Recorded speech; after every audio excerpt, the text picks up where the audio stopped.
एक बहुत बड़े माफिया मुख्तार अंसारी जो इस दुनिया में अभी नहीं है। वो माफिया इतने बड़े शख्स जो कभी अपने रास्ते से निकलते थे तो उसके सामने से उसके इलाके के बड़े बड़े लोग उसका रास्ता छोड़ देते थे।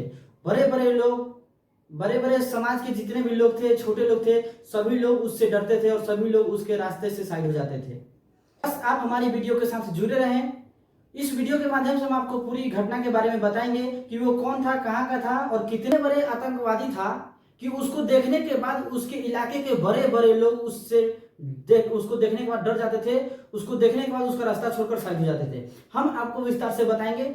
उससे पहले बता दूं कि हमारा नाम ओम प्रकाश कुमार है और आप देख रहे हैं अपना देश भारत। सबसे पहले अपना देश भारत में आपका स्वागत है। हम जो ये घटना बता रहे हैं वो मुख्तार अंसारी जो यूपी का था, वो अब इस दुनिया में नहीं है। जैसा कि हम आपको बता दें कि वो इतने बड़े शख्स थे कि हमारे भारत के एक ही राज्य नहीं बल्कि भारत के 8 राज्यों से उसके ऊपर 65 के आसपास उसके ऊपर मुकदमे थे। 65 एफआईआर उसके ऊपर दर्ज किए गए थे। वो एफआईआर छोटे और नॉर्मल एफआईआर नहीं थे।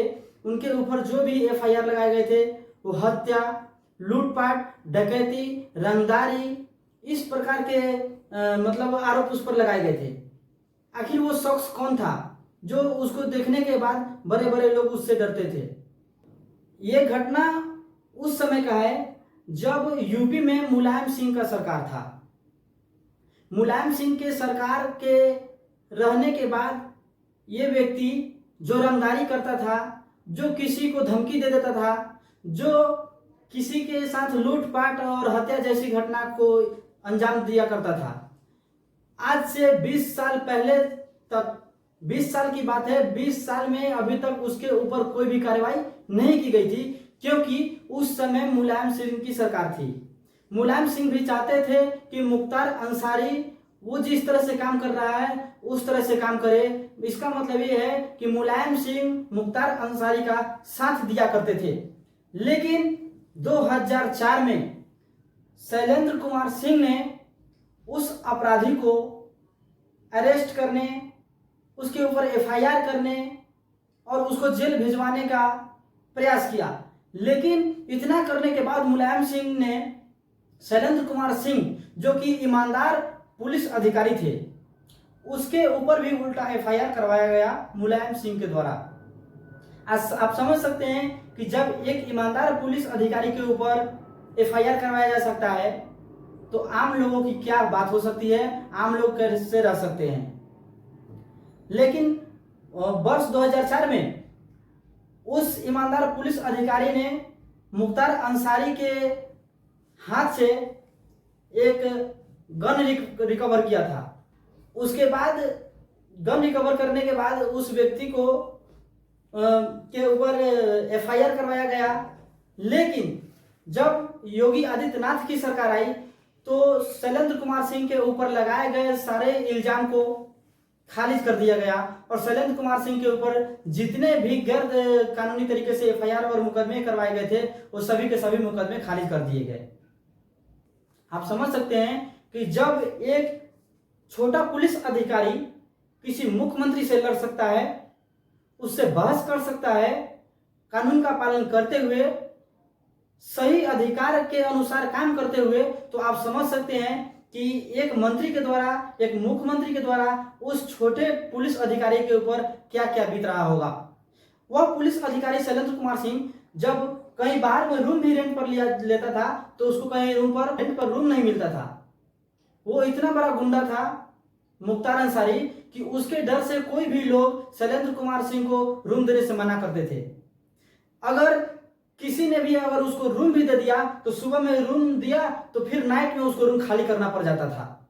इतना जब शैलेंद्र कुमार सिंह ने उस व्यक्ति को गिरफ्तार किया तो उसके ऊपर, मतलब शैलेंद्र कुमार सिंह के ऊपर तरह तरह के मुकदमे दर्ज करवाए गए, जिसके कारण उनको अपने पोस्ट से रिजाइन देना पड़ा। आप समझ सकते हैं कि एक पुलिस प्रशासन को किस तरह से सताया जाता है कि एक ईमानदार पुलिस प्रशासन अपने नौकरी से रिजाइन दे देता है। यही नहीं, उसके साथ साथ एसएसपी, डीआईजी को भी ट्रांसफर करवा दिया जाता है, जब वहां के एसएसपी और डीआईजी को ट्रांसफर करवा दिया गया, उसके 15 दिन बाद शैलेंद्र कुमार सिंह ने अपनी पुलिस पोस्ट से इस्तीफा दिया और उन्होंने इस्तीफा लेटर पे साफ साफ लिखा कि सरकार जो बनाई जाती है जनता के वोट से बनाई जाती है और जनता सरकार को इसलिए बनाती है ताकि वो समाज का रक्षा करे, समाज को विकास की तरफ ले जाने का काम करे।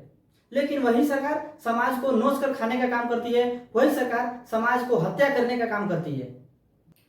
वो शैलेंद्र कुमार सिंह रिजाइन लेटर में यह भी लिखते हैं कि अगर किसी प्रशासन को नौकरी मिलती है तो उसे सरकारी नौकर कहा जाता है, लेकिन जब वो उसी व्यक्ति को सरकार का बात मानना पड़ता है और सरकार के रूप में रह करके काम करना पड़ता है तो सरकारी नौकर नहीं बल्कि किसी पार्टी का दलाल बन जाता है। शैलेंद्र कुमार सिंह ने यह बताया कि अगर किसी पुलिस प्रशासन को ईमानदारी से काम करने नहीं दिया गया, कोई पुलिस प्रशासन नेता के डर से ईमानदारी से काम नहीं करेंगे तो वहां के जनता कैसे सुरक्षित रहेंगे। आखिर इतने जो पुलिस प्रशासन है वो जनता के सुरक्षित रहने के लिए ही इतने पुलिस प्रशासन हमारे देश में काम कर रहे हैं और इतने पुलिस प्रशासन को हमारे देश में नौकरी दिया गया है। वो नौकरी इसलिए दिया गया है ताकि हमारे देश के लोग सुरक्षित रह सके। जब पुलिस प्रशासन को रहने के बाद, जब नेता को रहने के बाद हमारे देश में, हमारे राज्य में, चाहे हमारे भारत में कोई भी राज्य हो, वो अगर वहाँ के जनता को कष्ट करना पड़े, गुंडा और माओवादियों से डरना पड़े तो वहाँ उस प्रशासन का रहना और वहाँ उस सरकार का रहना कोई काम का नहीं है। इसलिए उस पुलिस प्रशासन ने, शैलेंद्र कुमार सिंह ने ईमानदारी से अपनी नौकरी की और उस माफिया को अरेस्ट किया। अब वो माफिया इस दुनिया में नहीं है। ये सब जो बयान आया मुख्तार अंसारी के मरने के बाद, ये शैलेंद्र कुमार सिंह ने अपना बयान दिया। बाकी शैलेंद्र कुमार सिंह ईमानदार पुलिस ऑफिसर जो कानून का पालन करते हुए, अपने वर्दी का पालन करते हुए अपनी ड्यूटी को ईमानदारी से निभाया।